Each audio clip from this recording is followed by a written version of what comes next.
Полтава, добрий вечір, співаємо всі разом цю пісню. Слова хто не знає, то я просто не знаю, як це не знати слова цієї пісні. Мальці, канадське кленове листя, у твоїх очах видно тільки одне питання.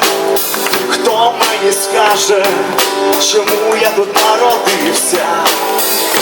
Не твоя вина, що ти батька свого сина, а твоя біда не вміти бути ним. Не стидайся, то твоя земля, не стидайся, то Україна. Добре там, де нас нема, стань для батька нормальним. Ти знову купиш струйові німецькі шузи. Твої вуха давно вже звикли до чужої музики. На твоїх губах застигла гримаса болю. Хто я тут ще? Я хочу давно на волю.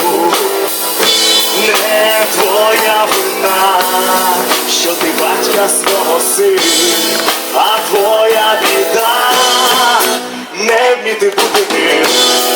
Не стидайся, то твоя земля, не стидайся, то Україна.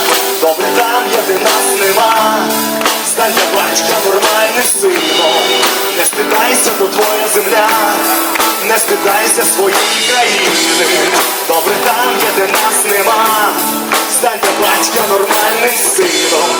Щодня близько 1000 українців подають документи на еміграцію. Щодня близько 500 українців вступають на чужу землю у пошуках кращого життя з метою залишитись там. Світ відмовляється від своєї культури, своїх звичаїв, своєї віри. Більшість з них до кінця життя працюють чорноробочими, так і не діставши статусу громадянина чужої країни. А можливо, їхня біда полягала в тому, що відповідь треба було шукати в собі, а не в підручнику географії. Ти сам собі країна, зроби порядок в своїй голові.